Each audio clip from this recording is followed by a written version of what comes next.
안녕하세요. 한영숙 목사입니다. 오늘 본문인 마가복음 7장 28절부터 30절까지의 말씀을 읽겠습니다. 여자가 대답하여 가로되 주여 올소이다마는 상 아래 개들도 아이들의 먹던 부스러기를 먹나이다. 예수께서 가라사대 이 말을 하였으니 돌아가라. 귀신이 내 딸에게서 나갔느니라 하시매 여자가 집에 돌아가 본즉 아이가 침상에 누웠고 귀신이 나갔더라. 한 여인이 있었습니다. 이 여인은 유대인들 속에 섞여 살고 있던 헬라인으로 수로보니게 족이었습니다. 유난히 선민 사상이 강한 유대인들 속에서 이방인으로 살아간다는 사실은 결코 쉬운 일이 아니었을 것입니다. 쉽게 무시당하고 차별을 당했을 것입니다. 이러한 여인의 형편과 처지를 이민자인 우리는 너무도 잘 알 수 있습니다. 학교에서 아이들이 왕따를 당하거나 폭력을 당하는 일은 아주 큰 문제입니다. 한국에서도 어른들의 말이 통하지 않는 요즘 아이들에게 교사의 권위도 예전 같지 않고 교사가 학생들을 통제하는 일도 쉽지 않습니다.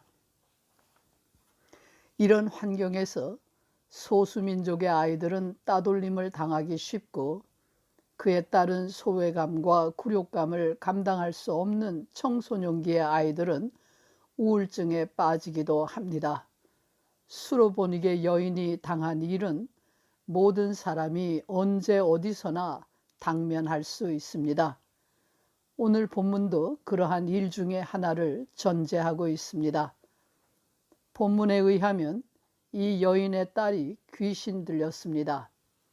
딸이 정신병에 걸렸는지 아니면 정말 귀신이 들렸는지 알 수는 없지만 분명한 것은 그의 딸이 심각한 병에 걸렸고 의사들이 고치지 못했다는 것입니다. 고칠 길이 없는 병든 자식을 둔 어머니의 심정은 참담하기 그지없습니다. 여인은 딸의 병을 고치기 위해서 백방으로 노력했을 것입니다. 그러던 중에 마침 그곳을 지나가시던 예수를 만나게 된 것입니다. 예수의 소문을 들어 알고 있던 여인은 예수께 와서 딸을 고쳐달라고 엎드려 간구했습니다. 그러나 여인에게 들려온 대답은 뜻밖의 말이었습니다. 예수께서는 자녀로 먼저 배불리 먹게 해야지 자녀의 떡을 취하여 개들에게 던지는 것은 마땅치 아니하다는 말로 여인의 요청을 거절하셨습니다.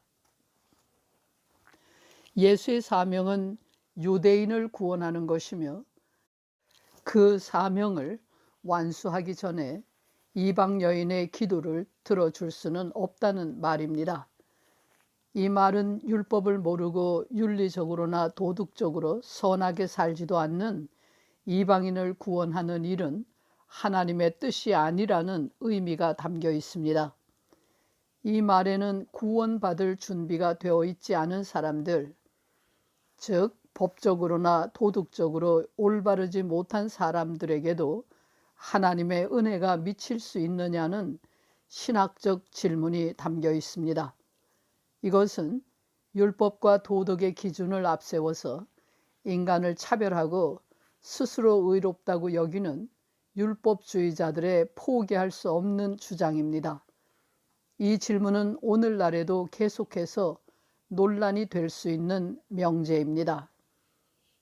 그러나 이러한 주장에 대한 여인의 대답은 모든 인간적인 편견과 차별, 멸시를 무색하게 만듭니다.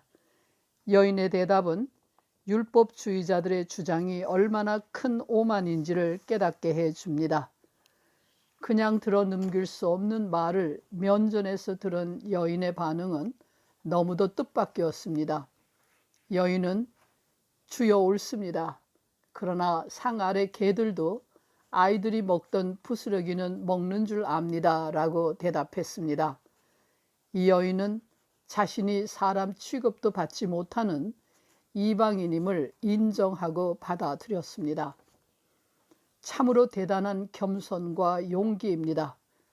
이 여인의 겸손과 용기 앞에서 인간적인 차별과 멸시, 우월감이나 열등감은 맥을 추지 못하고 힘을 잃어버립니다.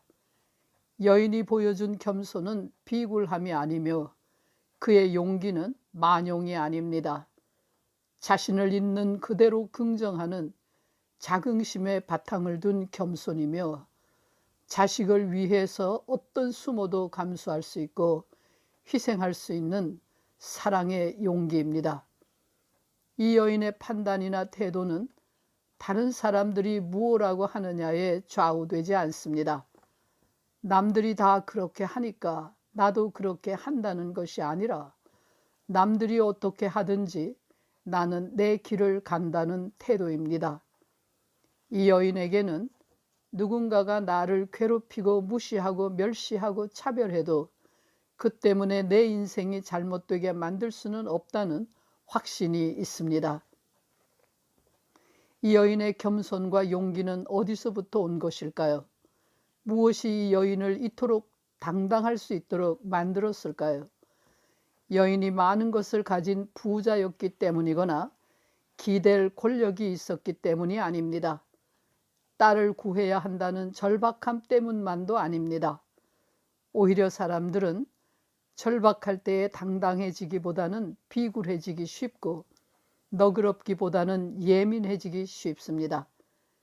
이 여인에게는 그 누구도 그 무엇도 빼앗아 갈 수 없는 믿음이 있었습니다. 이방인인 자신도, 여인으로 태어난 자신도, 귀신 들려 신음하는 자신의 딸도 하나님의 사랑받는 피조물이라는 확신입니다. 나를 지으신 창조주 하나님이 살아계시고 그 하나님이 나를 사랑하시는데 내가 누구를 두려워할 것이며 무엇을 겁낼 것이냐고 하는 믿음입니다. 이 믿음으로 여인은 구원을 받았습니다. 사도 바울은 하나님이 우리를 위하시면 누가 우리를 대적하리요? 자기 아들을 아끼지 아니하시고 우리 모든 사람을 위하여 내어주시니가 어찌 그 아들과 함께 모든 것을 우리에게 은사로 주지 아니하시겠느냐? 누가 능히 하나님의 택하신 자들을 송사하리요? 의롭다 하신 이는 하나님이시니 누가 정죄하리요? 죽으실 뿐 아니라 다시 살아나신 이는 그리스도 예수시니 그는 하나님 우편에 계신 자요 우리를 위하여 간구하시는 자시니라. 누가 우리를 그리스도의 사랑에서 끊으리요? 환난이나 곤고나 핍박이나 기근이나 적신이나 위협이나 칼이랴 라고 외쳤습니다. 이 믿음이 우리와 우리 후손에게도 있기를 원합니다. 기도하겠습니다. 우리가 어떤 조건을 가지고 있어도 우리는 모두 하나님의 사랑받는 자녀들임을 믿게 하시고 이 믿음으로 악한 세상을 이기게 해 주시옵소서. 예수 그리스도의 이름으로 기도합니다. 아멘.